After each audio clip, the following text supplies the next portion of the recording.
Halo, selamat pagi rekan trader. Apa kabar kalian hari ini? Semoga kalian semua sehat ya. Kembali lagi di YouTube channel Vintage Markets Indonesia di segmen analisis pasar emas XAUUSD hari ini. Hari ini adalah hari Rabu, tanggal 7 Agustus tahun 2024. Just info ya, segmen ini akan tayang setiap hari Rabu. Tapi jika teman-teman ingin segmen ini ditambahkan di hari lainnya, maka saya minta klik tombol like-nya di video ini ya. Jika banyak like, maka nanti akan saya tambah lagi durasi di segmen ini. Nah, sebelum kita ke analisis teknikal, saya mau membahas dulu mengenai fundamental di pergerakan emas di minggu lalu dan di hari yang akan datang ya teman-teman. Nah, untuk fundamental di minggu lalu, harga emas itu cenderung turun ya, usai BOJ menaikkan suku bunga.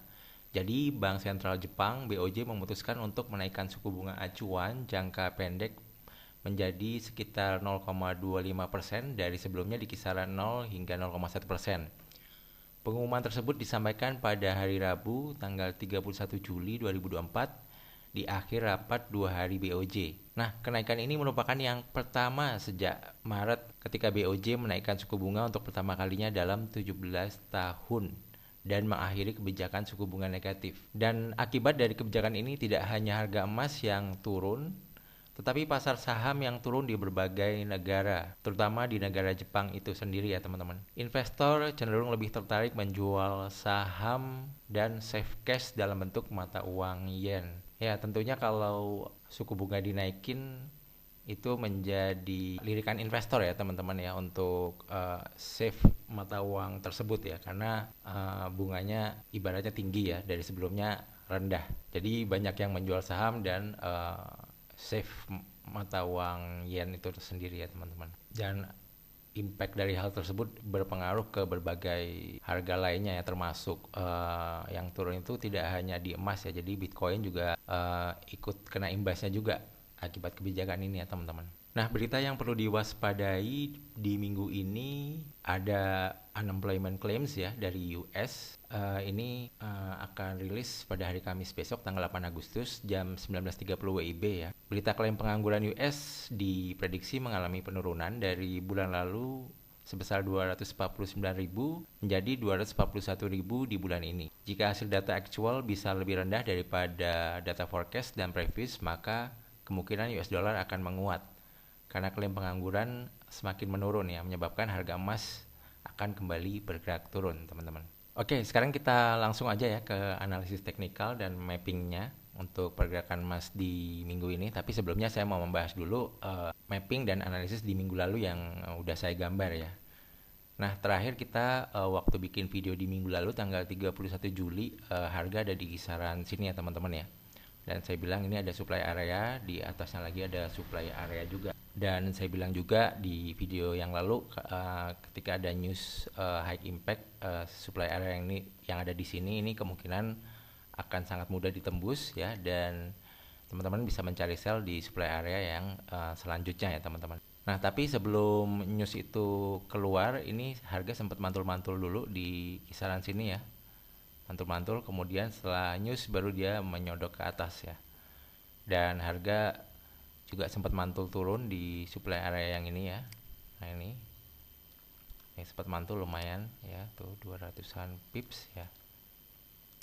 Nih di upper sini juga masih turun 500 pip, dan dia mantul-mantul di antara dua supply area ini ya.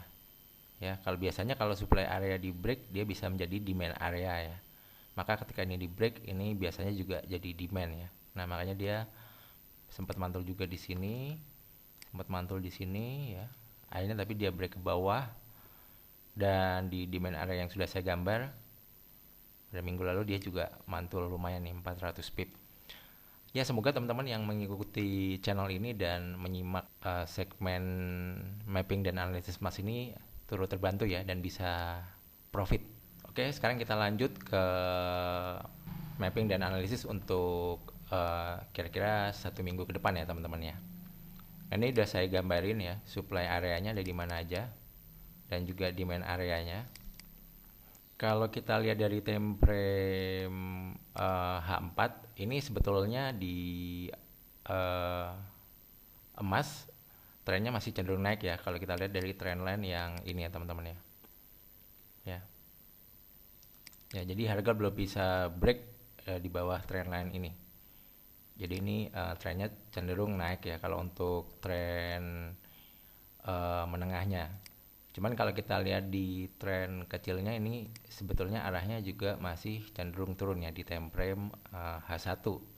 Nah, untuk strategi untuk di emas lebih baik teman-teman kalau misalnya mau buy atau sell tetap bisa nunggu harga sedekat mungkin dengan demand areanya ini untuk mencari entry yang oke ya dengan resiko yang minimum, atau kalau mau sell di supply areanya ya teman-teman. Nah, kalau lihat harga sekarang kan ini harganya masih di tengah-tengah ya. Masih di tengah-tengah, kalau menurut saya sebaiknya sih wait and see aja dulu ya. Sampai harga nanti turun mendekati di main area yang ini atau yang di bawahnya lagi untuk mencari open posisi buy. Atau kalau mau nge-sell nunggu harga naik ke sekitaran supply area. Tapi di sini kalau kita ngomong level misalnya supply area terlalu jauh, paling deket sih di sini ya 2417 untuk sell ya. Poin 23. Nah, bisa sell di sini. Nanti cut loss-nya kalau harga break supply area ini 2452.40 ya. Seperti itu. Tapi karena di minggu ini kayaknya nggak ada news yang terlalu signifikan, saya prediksi sih untuk pergerakan harga emas kemungkinannya bermain di range ini ya, paling jauh ya. Jadi kalau turun pun di minggu ini kemungkinan mentok di demand area yang nomor 2 ini. Ya. Ya mungkin dia turun ke sini nanti biasanya sideways atau mantul-mantul di sini. Nanti dia bisa turun lagi ke demand area yang selanjutnya dan mantul ke atas. Atau kemungkinan selanjutnya kalau dia naik ke atas ini di supply area dia akan mantul turun lagi. Jadi kemungkinan harganya akan sideways di rentang shape yang pink ini ya. Jadi sebaiknya kalau mau sell atau buy sedekat mungkin dari low yang pink ini atau sedekat mungkin dari high yang pink ini, karena untuk stop lossnya tentunya lebih minimal. Jadi seperti itu ya teman-teman untuk mapping dan analisa beserta strateginya di pasar emas XAUUSD. Sekali lagi saya infokan jika teman-teman ingin video segmen mapping dan analisis emas ini ada di hari yang lain selain di hari Rabu, bisa minta klik tombol like-nya untuk video ini ya. Yang terakhir, semoga bermanfaat video ini. Jangan lupa untuk subscribe juga. Terima kasih. Bye. Thank you.